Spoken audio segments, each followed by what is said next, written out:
we're going to have a number of other people still coming in, but Liddell, maybe you'll help keep an eye on that at the beginning, and then I'll tag off when I turn it over to you.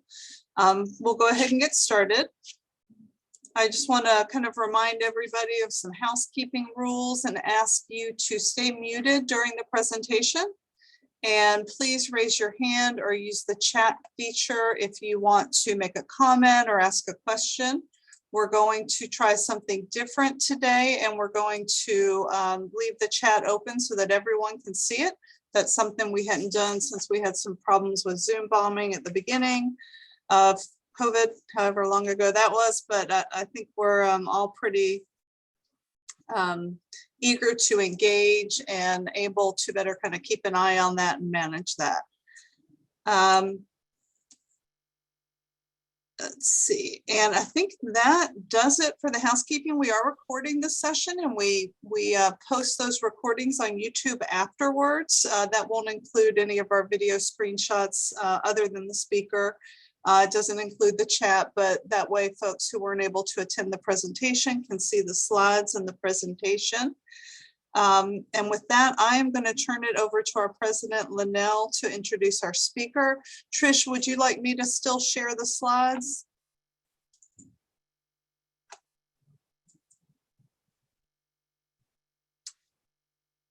Well, I'm going to take that as a yes for now, and just let me know if you want me to stop so that you can share them yourselves.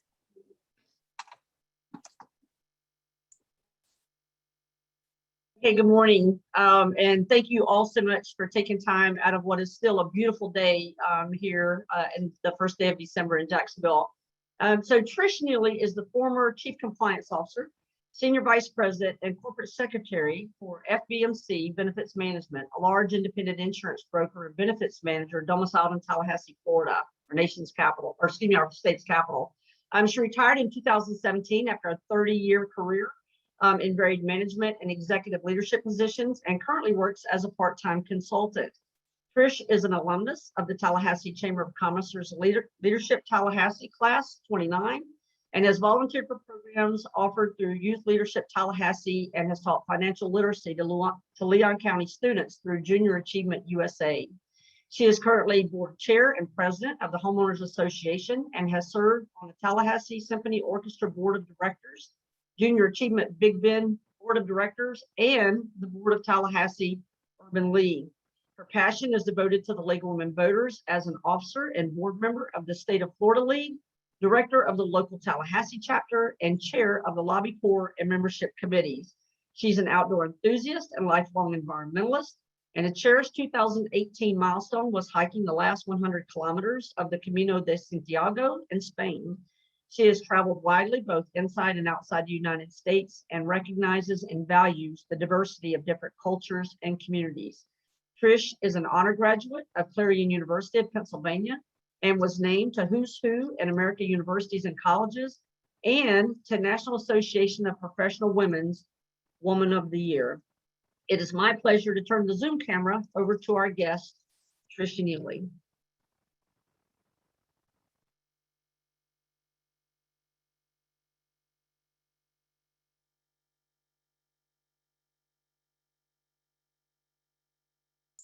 Trish, you are muted, so we're not able to hear you. Let's see if I can.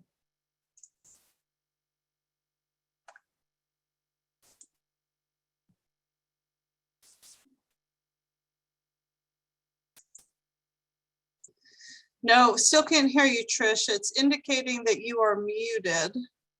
If you want to take a look in the bar and see if you see a line through that microphone.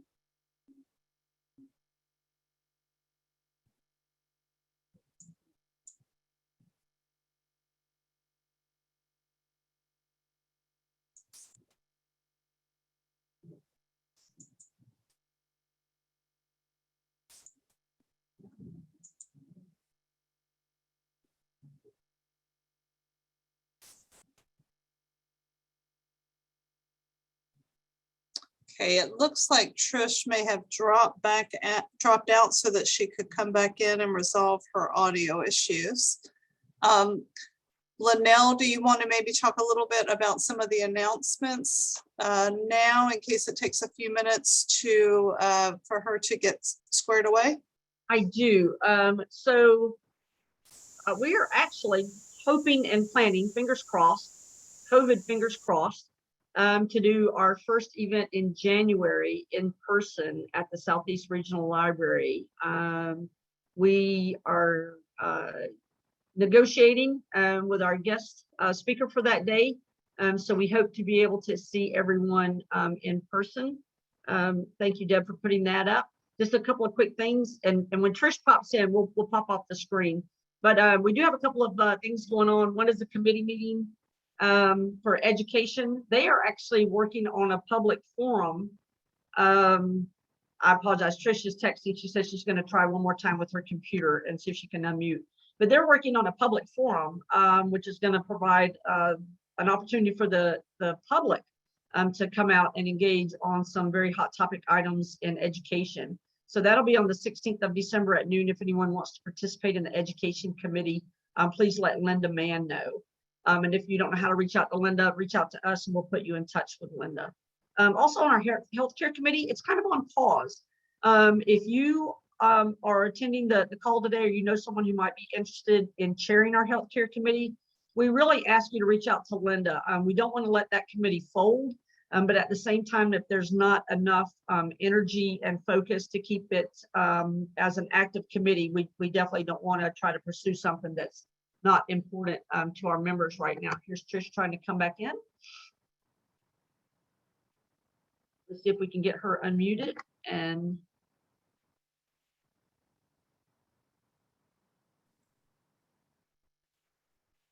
oh, great. Am I here? Awesome. Yes, we can hear you. Thanks so much, Trish. Oh my gosh. Switch to a different window and Sherry, would you like me to share the slides for you? Yes, if you would. Absolutely. This has been a complicated morning. Well, hello, everybody. Thank you so much for inviting me. This is such a pleasure. I want to thank Linnell, who's a wonderful, wonderful president, and thank all of you for spending your lunch hour with me to learn more about how we plan and prepare for the legislative session. I have to say that being involved with the legislature is probably one of the most satisfying, educational, exciting, volunteer work that I've ever done. But I also have to say that it's some of the most frustrating work that I've ever done. Really, really challenging. But, you know, for me, promoting issues that empower voters and defend democracy, which is our mission, is just righteous work. I just think it's fantastic.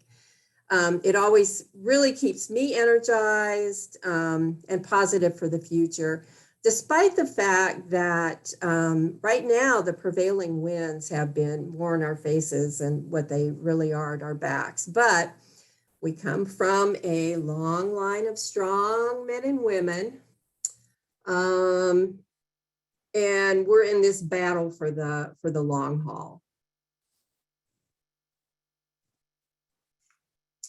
So if you'll advance to the next slide, please.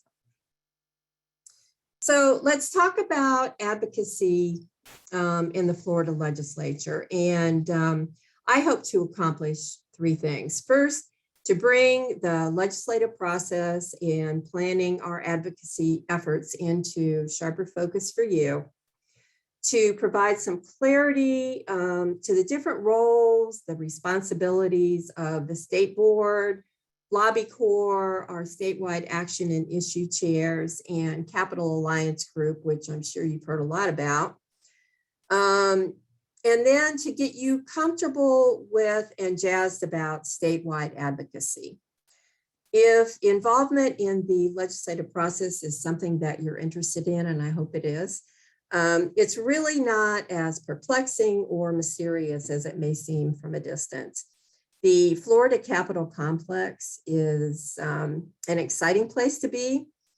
I was at the Capitol yesterday for a series of meetings, and while it's naturally more subdued right now, I mean, we're still going through the after effects of COVID.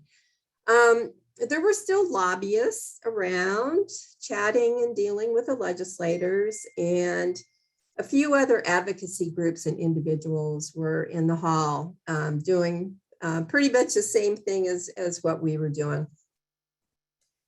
The senators and representatives are always running for office, so they're always putting their best foot forward around the public. They're generally pretty cordial, and in my experience are receptive to audiences with the league.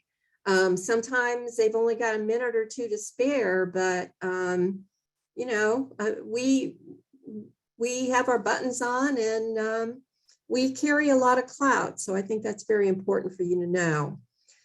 And they're always especially interested in their constituents. So anytime you meet with them, if it's part of your delegation, you need to say, hey, I'm one of your constituents. And that usually opens their ears even a little more. And they really, really like meeting at their district offices. So kind of put that in the back of your mind, because that's an important thing to remember. So in the picture that you see here, that's me at the podium, and I'm sharing the Florida League's 6 priorities with our local delegation. And in the lower right corner, you see me, our president, Sally Bootson, and one of my other fellow board members, Christine Coble. And then back with Representative Tant, squeezed in there is our Vice President, Felicia Steele, and then next to her is Senator Osley. They love having their picture taken, so never be shy about asking. Okay, I think let's go to the next slide.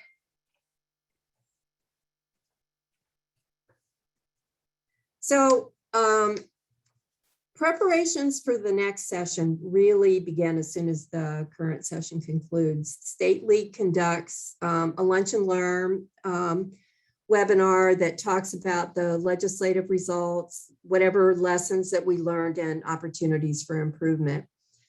The state program, which guides our issues and our positions and is really the foundation for our spotlight issues, was voted on at our most recent state convention. And once that's done, that leads us directly into establishing the statewide priorities. We just need to have our program and our spotlight issues down pat. You know, I really believe strongly that if you don't know where you're going, any road is going to get you there. And establishing the legislative priorities is really the roadmap for our advocacy efforts. Next slide.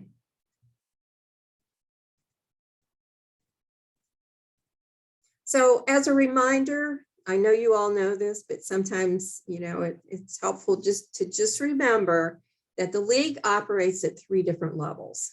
It makes it easier to engage with our government. The National League, and what you see here, I just took right from the League of Women Voters website. The National League is responsible for issues that are addressed at the federal level. Their preparations and planning is very similar to what we do. It's just that they are establishing the U.S. congressional priorities from their specific spotlight issues. Next slide. In addition, every local has their program and their issues.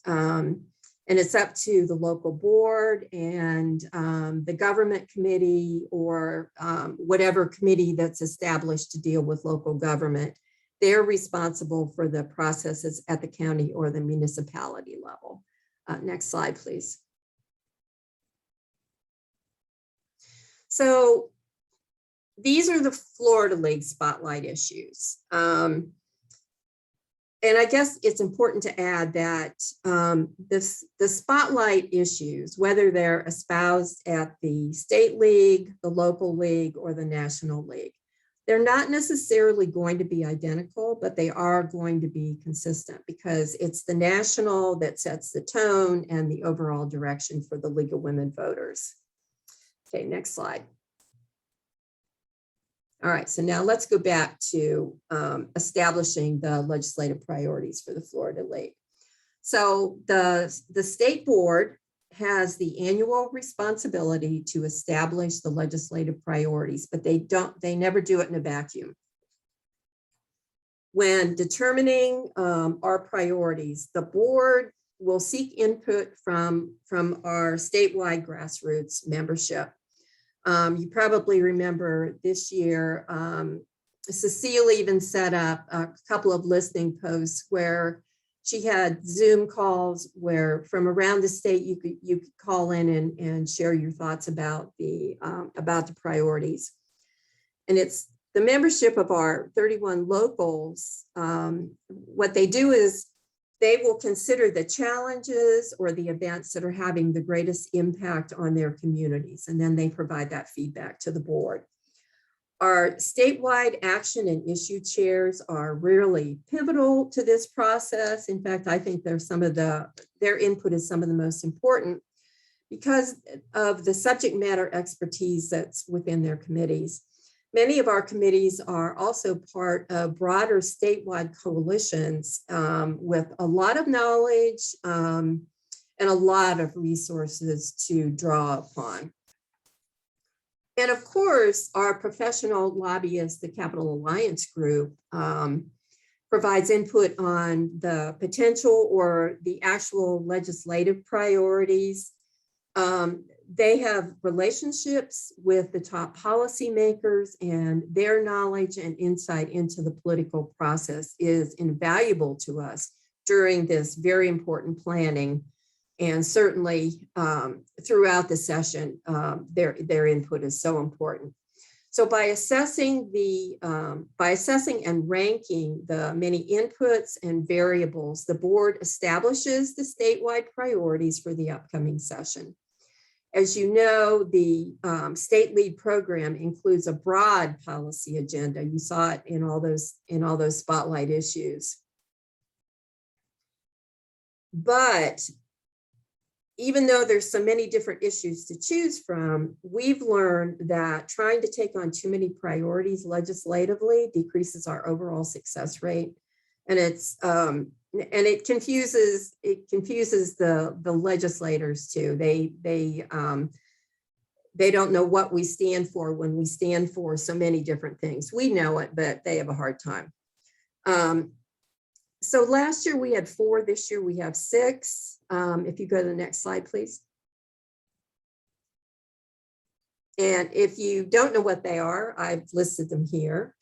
The 2 on the left, voting and election laws and redistricting. These are our 2 most important.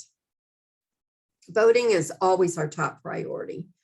And this year, because it's redistricting, that is also our top priority. What that means is that when we're delegating resources, these 2 will take precedence over the other 4.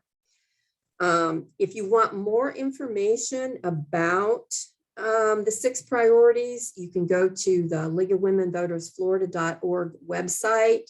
It's spelled out in detail. Many of you probably already know this. If you want more information, if you scroll down on their website to the bottom where it says League Management, there's additional information in there that talks about the state program and our study and action guide, which is very important as you're trying to understand what the various priorities are. Okay, next slide.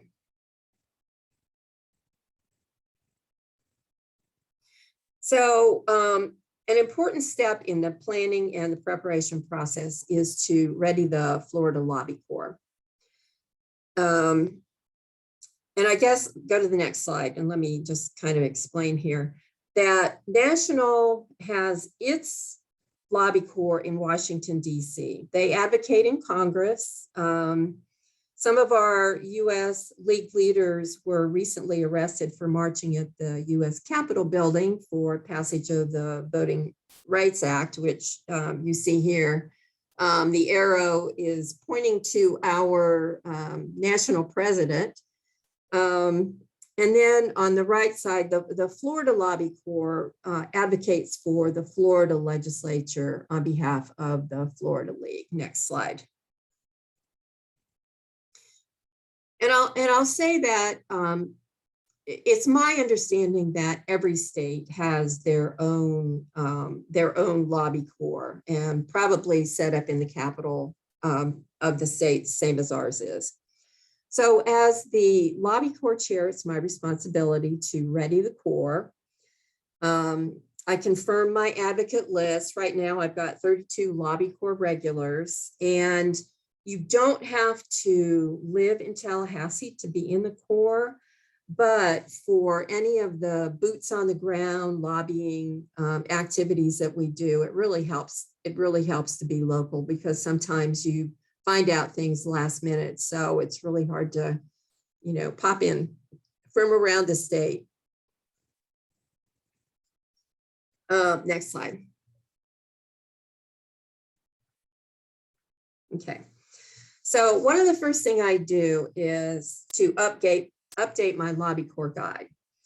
And I had some major rewriting to do, as you can imagine, for the 2021 session because of the COVID protocols that were put in place and the different ways that we had to advocate in 2021.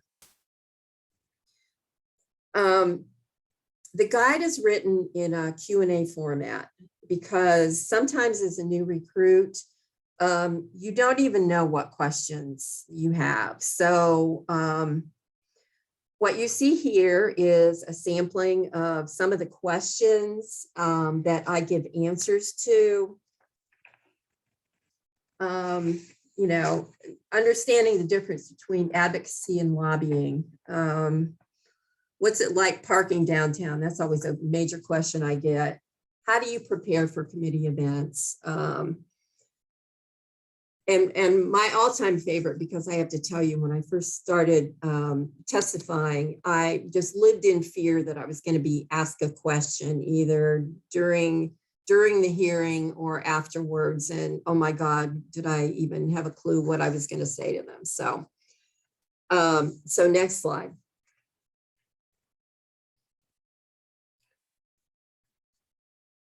So I also confirm my action and issue chairs. I do this with the state office because they keep track of that information. These are my subject matter experts. I rely on them when I'm testifying. They provide me with the talking points that I then turn into the testimony that I give or some of our other members give. If it's a new action issue chair, and particularly if it's somebody I don't know, I will contact them, make sure that they know what I need to be able to advance our position successfully. And I make a point of matching, making sure that I have speakers for all of the stated priorities. Our lobbyists, our paid lobbyists, don't generally testify for us. They will in a pinch, but we and they believe it's very important for the legislators to hear from the league directly. And they tend to take more notice from volunteer league members. I am able to testify on most of our topics as long as I've got the talking points and I've had some time to really be able to study the issue. With one exception, redistricting. Thankfully, Cecile is an hour away and she's an expert on the topic. I have to say, when it comes to redistricting, the more I read, the more confused I get about how it works. It's just a mystery to me. With some of our other issues, I'm fortunate that We have the healthcare chair, Kathy Wynn, the education chair, Sally Bootzine, and the natural resources chair, Mita Calder, living right here in Tallahassee. They're all subject matter experts. And if I can't testify, I can usually persuade one of them to testify if a bill impacts their committee issues. And if the bill is very involved, I actually want them to testify because they know more about the issue than I do.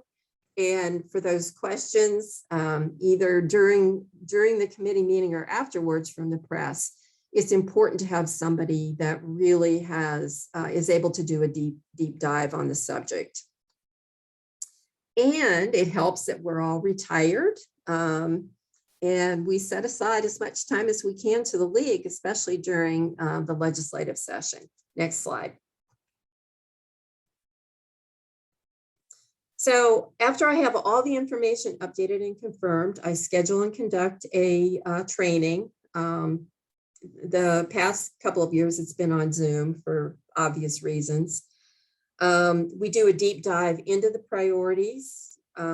Cecile came to the most recent one, and she talked about voting and redistricting. I always provide the standard reminders about how to represent the league, and of course, speaking with one voice. There's a section on getting around the Capitol, which the Capitol can be very confusing. It just takes, a little getting used to, but it is confusing at first. And we also had a section in there on what to expect in the way of COVID protocols. I always mentor any new core members and make sure that they have a partner until they're comfortable going it alone. And quite frankly, I'm comfortable with them going it alone because I think that's very important that the league has good representation. Next slide, please. So a common question, and maybe some of you have it, is what is Lobby Corp and what the heck do you guys do? Well, Lobby Corp, think of us as the boots on the ground in Tallahassee. Because of our location, it makes it easy for us to meet with legislators, to advance the league's positions, to stand or march in solidarity at the rallies, protests, press conferences that happen at the Capitol. We're able to testify and support our opposition to bills that are scheduled in committee. We're able to speak at press conferences and other events. I typically do most of that. We attend the committee hearings. We watch the events on the Florida channel, and we're able to provide synopses of what's happened to the issue chairs and also to the state board, just as a way of keeping them informed of what's going on. And of course, we also respond to Florida League calls to action, like the rest of the 5,500 or so members that we have statewide. Next slide, please.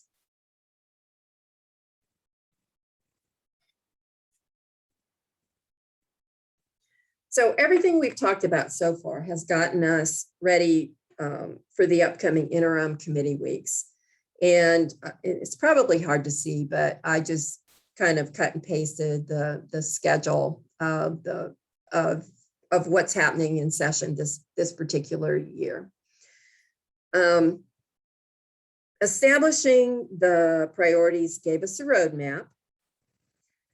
Prior to the 60-day session, House and Senate members start filing bills to be heard during the 6 interim committee weeks, and our league and state issue chairs began measuring the bills against our positions to determine what to support, what to oppose, and what to just ignore. This is really a very critical time because this is when we start to assess the risk to our legislative agenda. Everyone stays vigilant during this time. There are in the Florida legislature, there are typically around 3,000 bills filed each session. There are timelines that the bill sponsors have to follow. In fact, this Friday, I think this Friday is December the 3rd, honest to goodness, it's the deadline for submitting drafts of general bills and resolutions. The State League Office monitors all the bills that are filed, and they do it through an application called Lobby Tools. We're able to set up keywords so that whenever a bill has any of those keywords, it's automatically flagged, and then the state office takes a look at it. We rely on each of our legislative priority issue chairs to monitor and identify the top bills for the league to advocate for or against during the committee hearings. Many of our, as I already said, but let me repeat, many of our state committees are part of broader coalitions, so they're constantly exchanging feedback, which is part of vigilance. And it also offers us some multiple perspectives about what some of the bills mean. Some of them are extremely complex, and you really need more people, more eyes on the prize, I guess, makes it a whole lot easier. And then, of course, the role of Capital Alliance Group is to advocate for our issues and identify bills that jeopardize our issues. Jeff Sharkey and Lauren Gallo are constantly our eyes, ears, and voices behind the scenes. In fact, for our meetings yesterday, Jeff arranged for us to meet with Senators Bracey, Farmer, Rousson, and then Representatives Skidmore and Daley. And our objective with all those meetings was to talk about redistricting and how important it is to get it right and to make sure that we're able to provide them with some talking points to the extent that they may need them. You may be wondering, and it would be a good question if you're wondering this, what happens if a bill is filed that addresses one of our critical league issues, but it isn't part of the 6 that we selected? Well, when that happens, we may have to pivot. And this, I mean, we know that this is just part of managing the process. Any bill that's filed that's significant to our agenda gets flagged. There are millions of Florida residents that benefit from and really rely on our advocacy. So we recognize the importance of that flexibility. Sometimes it gets challenging, but again, that's just part of the process.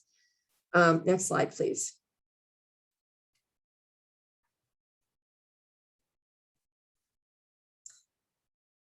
So we've got our priorities. We've identified key bills we're following and any risks in those bills to our legislative agenda. So now let's talk about advocacy, both pre and during the regular session. There are 6 weeks of interim committee hearings, and we call this pre-session. Of course, this year we also had that famous Free Florida from Federal Mandate special session, and it overlapped with one of the weeks. Pre-session is when the bulk of Lobby Corp work is performed. As the bills are being heard in committee, this is when we have the best opportunity to be proactive and push our agenda. Once the 60-day general session begins January the 11th, we're really in a reactive mode at that point for the most part.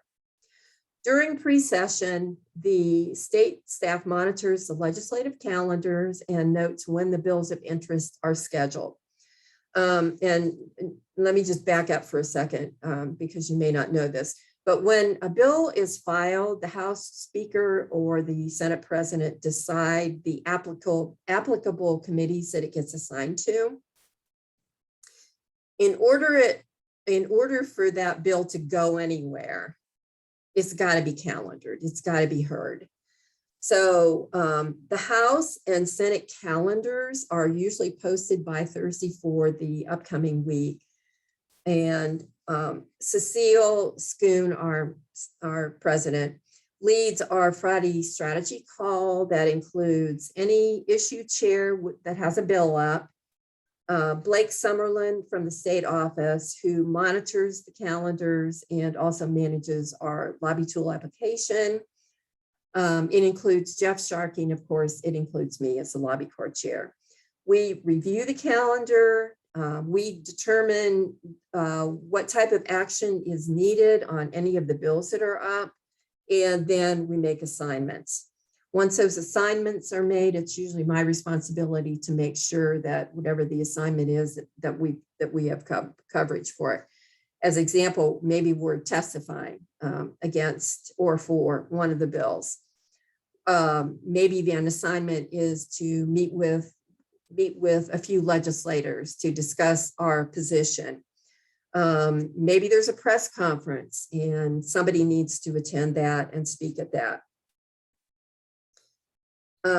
Jeff has taught us to keep our focus and our message tight and our resources dedicated.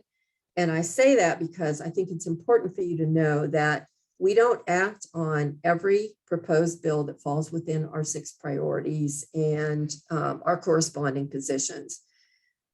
We may have one of our coalition partners that's better suited to carry the flag. They might have more resources, more bandwidth, more expertise, better backing. You know, it could be any number of reasons. That doesn't mean that we don't track it, particularly within the committee. And we'll support our partners' efforts. It's just that we're not leading the charge on that particular one. And there is a reality here. Remember, I said that there were 3,000 bills. Well, they don't all make it out of committee. In fact, there's only a few hundred that make it out of committee and actually move on to the general session. And let me talk about speaking with one voice. We know what speaking with one voice means for the league. In this particular setting, it means that everything we say or do related to our league positions, particularly our legislative priorities, is scripted, carefully orchestrated to assure one consistent, nonpartisan voice. We take our advocacy direction from the League of Women Voters of Florida. We're in Tallahassee, but we don't take direction from the Tallahassee League. It comes directly from the state board. And we also rely on the guidance and input from our professional lobbyists and our state issue chairs. No one may speak to legislative matters on behalf of the Florida League without authorization. That authorization comes from Cecile or it comes from me.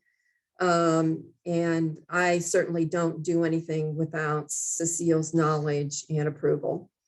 So we always provide clear instructions that contribute to speaking and acting consistently and staying on message. And a couple of examples that I can give to you are any of our calls to action that all of you can take. You can respond to calls to action. They come with talking points that represent league positions on an issue. And to make it easy for our volunteers, there are those calls to action usually come with a script. In easy form, you can cut and paste it. And there's also emails, addresses, and phone numbers for your legislators to contact. If the request is to participate in an event, it includes the time and location, where to meet to secure league buttons and signs.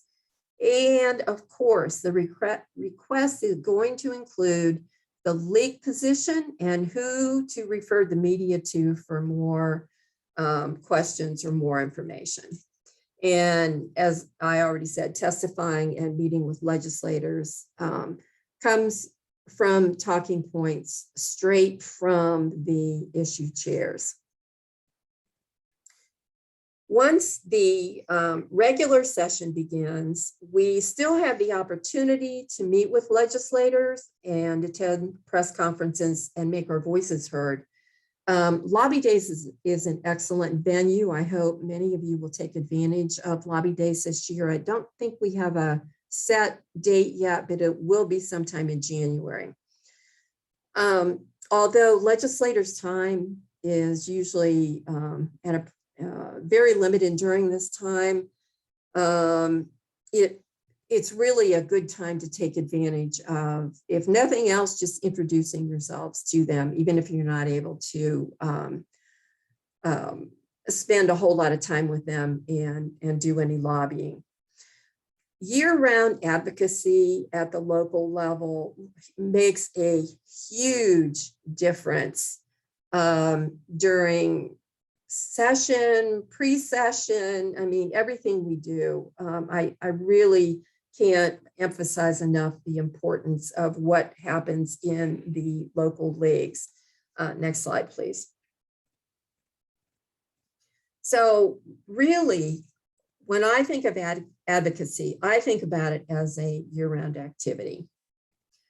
The best way for local leagues to be involved is through this concept of year-round advocacy. And you can do it without even knowing what the next session's priorities are going to be. Because you've got the state program, you've got the study and action guide. So you can speak to the issues that are part of our program, those spotlight-like issues. And the study and action guide provides an excellent narrative to provide you with even more in-depth information. Right now, I'm sure you know, because I believe most of your delegates are Republicans. Our positions are least favorable in general to the Republican Party, but I don't want to let that stop you from putting on your education hat as you're doing your advocacy.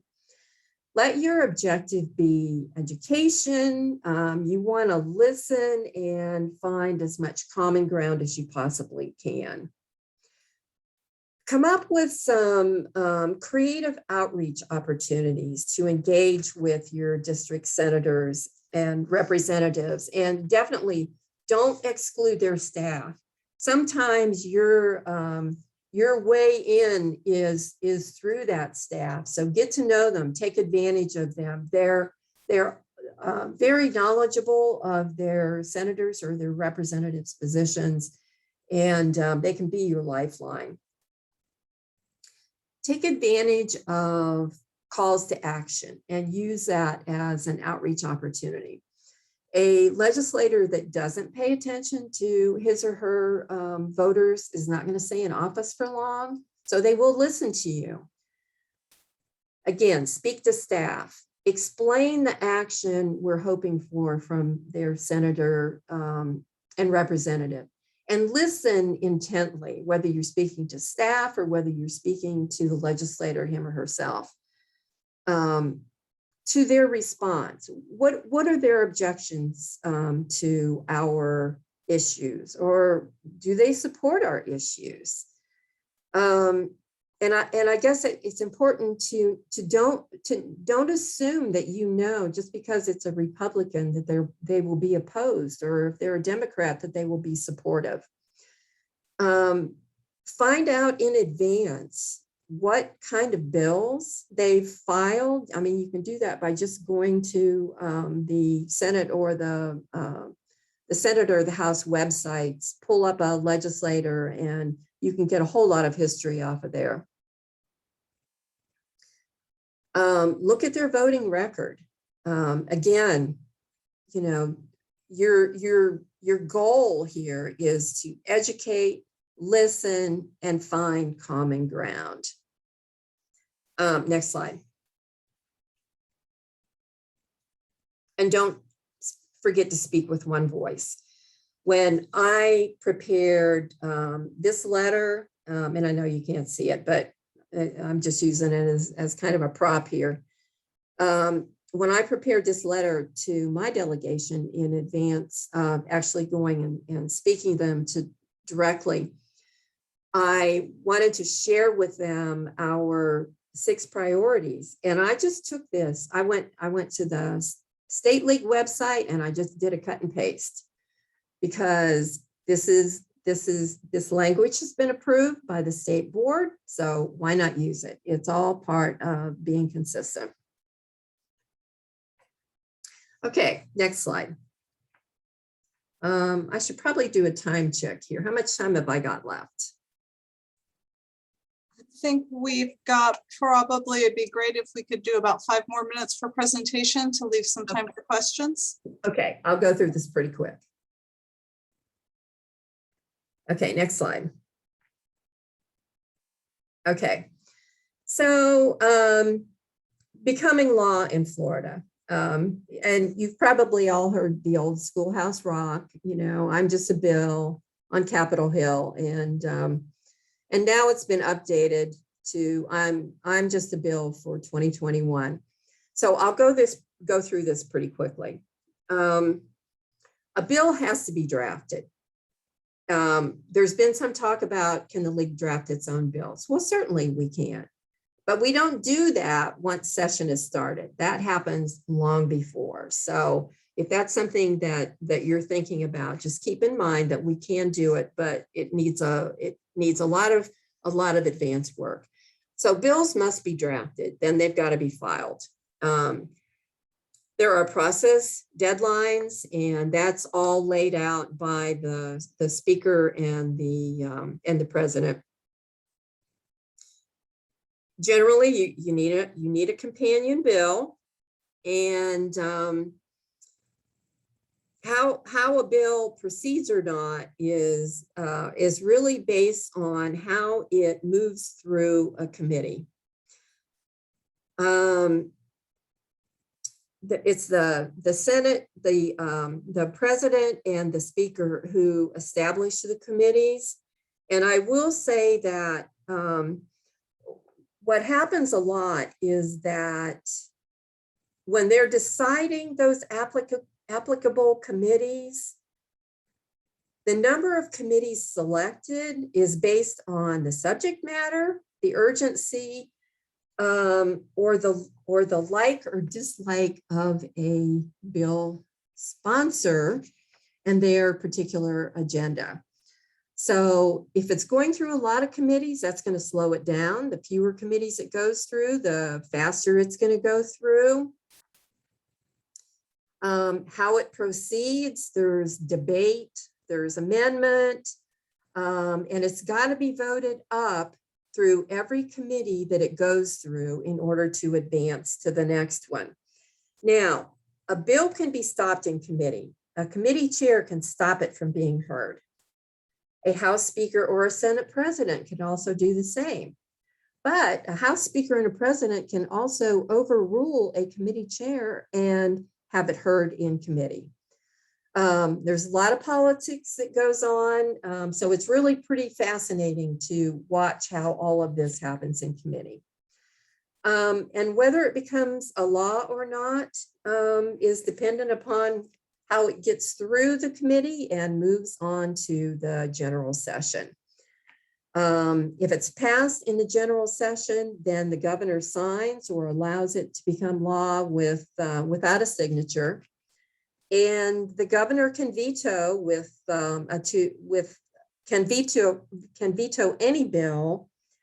And if he or she does, then it requires a 2/3 vote in both chambers to override in a special session or during the next regular session. So that's just kind of a real quick down and dirty of how things become law in Florida. So with that, let me stop and let me see what questions that you may have.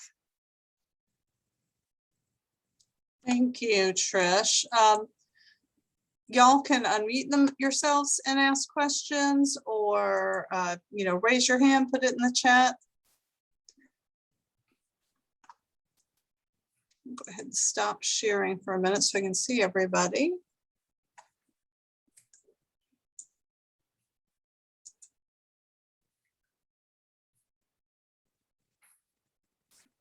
And I hope I met my objectives. And I hate that I got started so late. It kind of threw everything off, but oh well. I think that was great. How long do, I think you mentioned you have about 30 current Lobby Corp members, Trish, is that right? Yes. How long do people typically serve in that role? Oh, wow. So there are probably about 25 of those members that were part of the Corps when I took over 4 years ago. Great. And it's something that they enjoy doing and they stay involved. And then, every year there's kind of an influx of maybe 5 or 10 people that, they think it sounds very glamorous. And so they want to get involved. And then they realize that it's a whole lot of work. So they don't stay actively involved. But, there are a lot of people that even in Lobby Corp that they work full time and they do what they can when they can. And a lot of that just is more writing editorials and responding to calls to action. So that's certainly an important activity. So, and I value what every Lobby Corp member is able to do. Thank you. And I see a couple of questions coming in the chat now, Trish. I don't know if you can see them. No. Linda asks, given the process for passing bills through committee, do you think the league's input to legislators actually does make a difference? I do think it makes a difference. And keep in mind that there's a lot of things are preordained. It's just going to happen. Mm-hmm.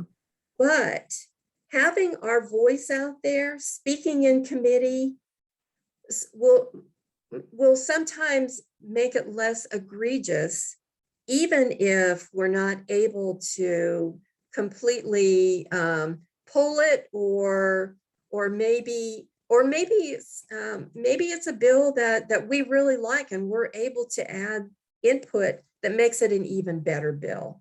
So our voice is important. Great, thank you. And do we know whether the legislature is returning to pre-COVID operations this session? Yes, we've had an advance of that as we've dealt with our pre-session. So, in Florida, we have a governor that wants us to be open for business. Mm-hmm. And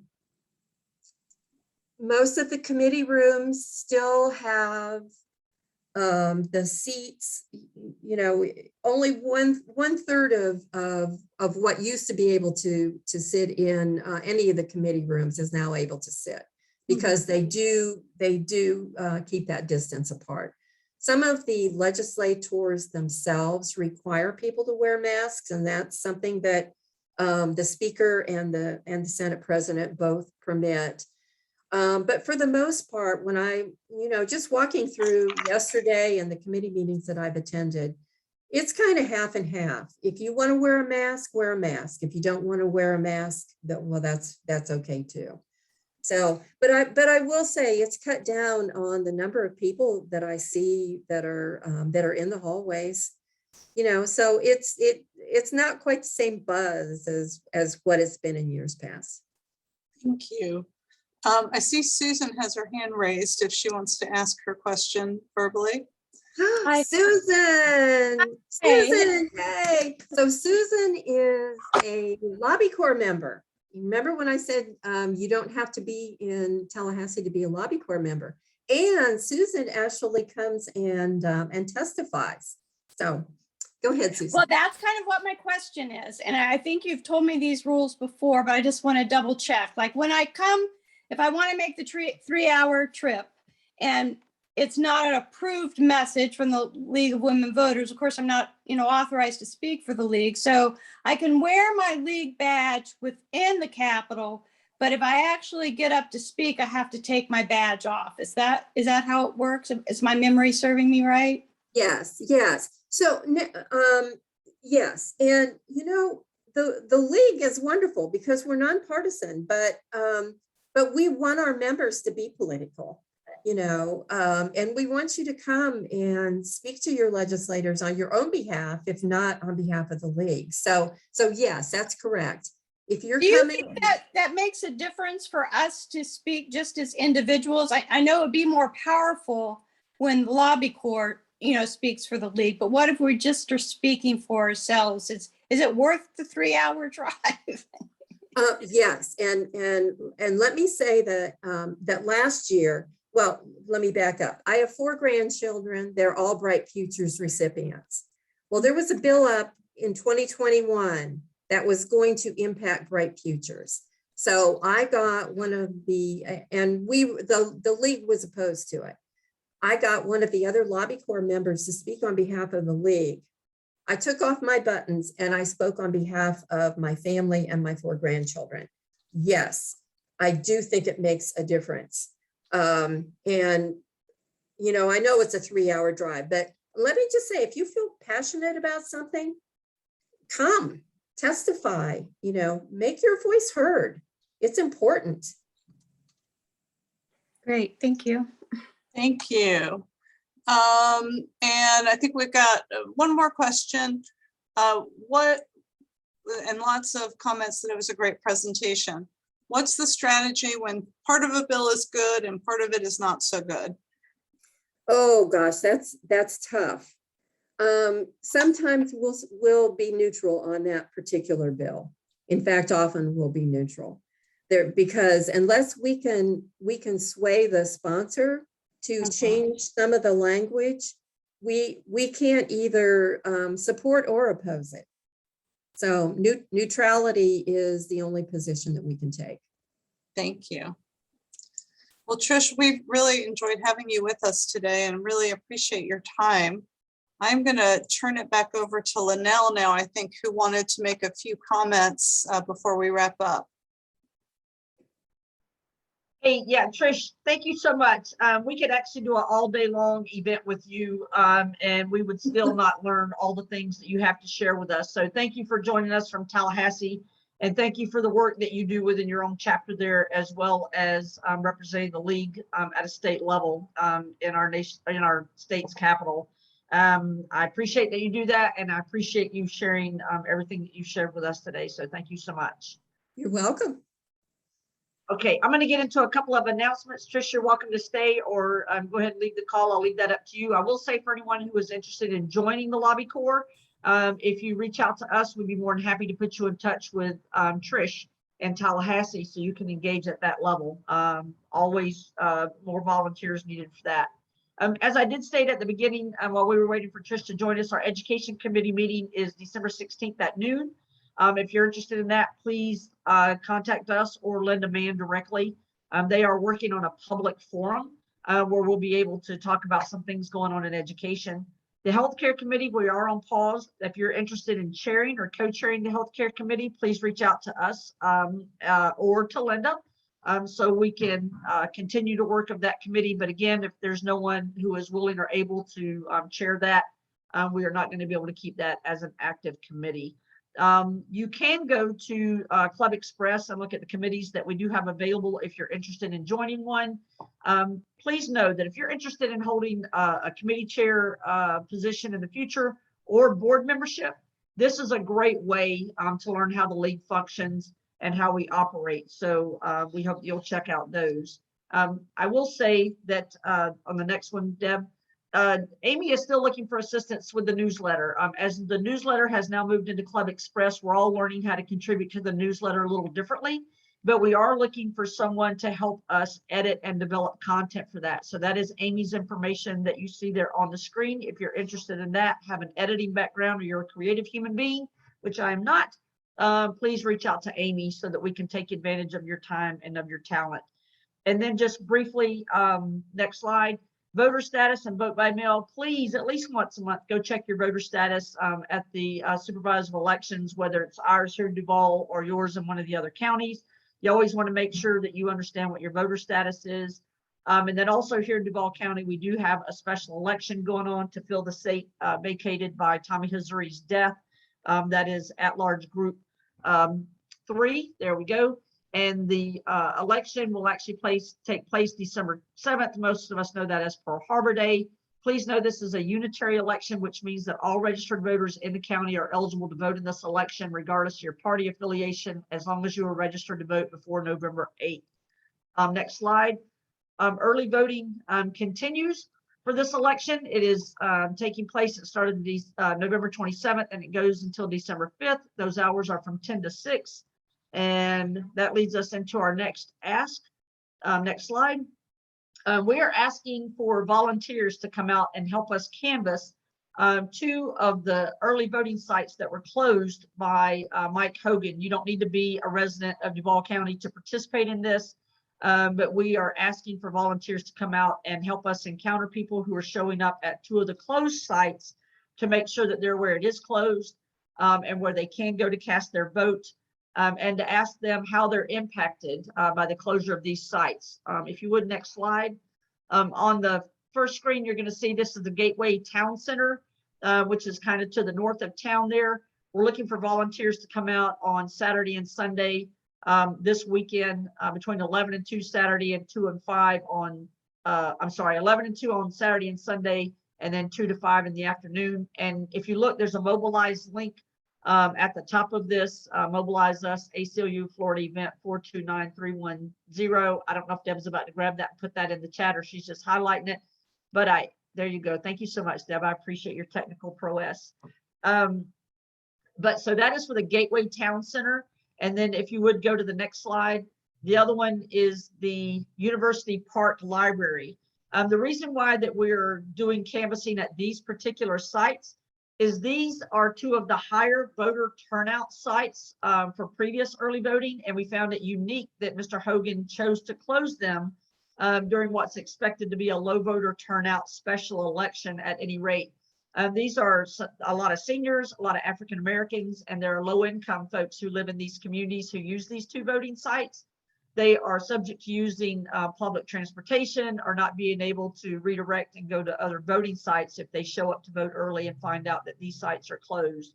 So we just have a simple form that we ask them to help us complete so we can communicate back to our supervisor of elections as to how our constituents here are impacted when he closes a site, doesn't notify the public, doesn't put signage up at the early voting sites that are closed, and isn't really engaging the public. So I'm probably going to ask Deb if I can get the email addresses for participants today, and I can email these 2 links out to anyone who would like to join us. I was out there last weekend, as was Kiki, Diane, Michelle Holly, Emily Ray, and I apologize, Bobby Nord. And we went out, we had a great opportunity to talk to each other, but also to talk to folks in the public, even though we were masked up. We were very safe, and it was just nice to be out in public and talk to folks. If you would, let me see.